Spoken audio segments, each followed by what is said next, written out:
तो गाइज आज हम बनाने वाले हैं कॉपर एसीटेट इलेक्ट्रोलाइसिस की मदद से। तो उसके लिए हमें चाहिए होगा विनीगर या एस्टिक एसिड भी ले सकते हैं, कुछ कॉपर के इलेक्ट्रोड और एक प्लास्टिक या फिर ग्लास का बीकर और एक पावर सप्लाई डीसी वोल्टेज वाली। स्टार्टिंग करने से पहले मैं कुछ इम्पॉर्टेंट चीज़ें आपको बता देता हूँ। सबसे पहले चीज़, आपके पास एक पावर सप्लाई होना चाहिए जो आपको डायरेक्ट करंट देता हो और उस जो वोल्टेज हो वो 12 वोल्ट या उससे कम ही हो तो सही रहेगा। और जो पॉजिटिव टर्मिनल है उसमें आपको कॉपर ही रखना है, नेगेटिव टर्मिनल में आप कुछ भी रख सकते हो। मैंने कॉपर ही रखा है, आप कुछ और भी रख सकते हो, आयरन मतलब निकल, ये सब कुछ भी रख सकते हो। स्टार्टिंग करेंगे बीकर में एस्टिक एसिड डालने से। तो मैं इधर ले लूँगा 400 ml तक एस्टिक एसिड यानी विनेगर।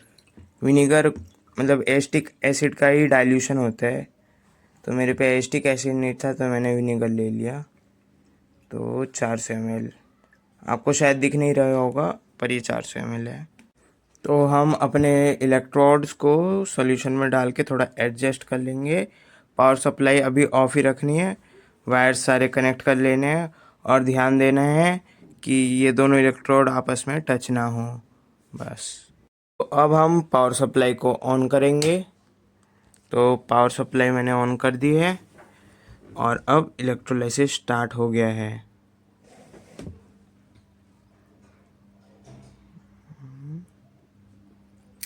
अभी इसमें टाइम लगेगा थोड़ा। कुछ देर बाद हमारे कैथोड से हाइड्रोजन बबल निकलने लगेंगे।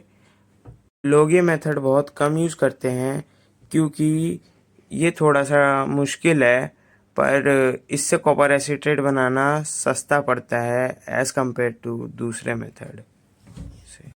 2 दिन के इलेक्ट्रोलाइसिस के बाद हमारा सॉल्यूशन कुछ ऐसा दिखने लगा है।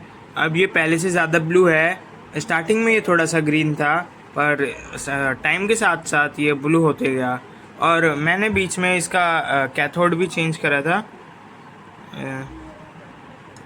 और हमारा एनोड कुछ ऐसा हो गया, पहले बड़ा था अब सारा कन्वर्ट हो गया, इतना सही बचा है। अब हम इसे बंद कर देंगे इस इलेक्ट्रोलाइसिस को। तो अब हमारा सॉल्यूशन कुछ ऐसा हो गया है, नीचे बहुत सारा कॉपर ऑक्साइड भी जमा है। तो अब हम इसे सिंपली फ़िल्टर कर लेंगे टिश्यू पेपर से, सिंपली, या फिर फ़िल्टर पेपर भी यूज़ कर सकते हैं। तो हमारा सॉल्यूशन फ़िल्टर हो गया है। ये हमारा कॉपर ऑक्साइड बचा है और नीचे हमारा कॉपर एसीटेट फ़िल्टर होके आ गया है। अब इसे हम अपने बीकर में ट्रांसफ़र कर लेंगे।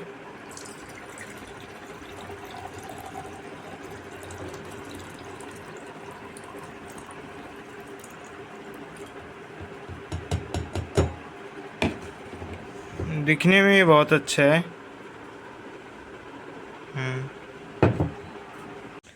तो अब हम इसे उबालकर इसका सारा पानी निकाल देंगे और हमारे पे क्रिस्टल बचेंगे कॉपर एसीटेट के लास्ट में। सुखाने के बाद फाइनली हमारा रेडी है कॉपर एसीटेट। अब मैंने कॉपर एसीटेट को इन ग्लास के जार में स्टोर कर लिया है।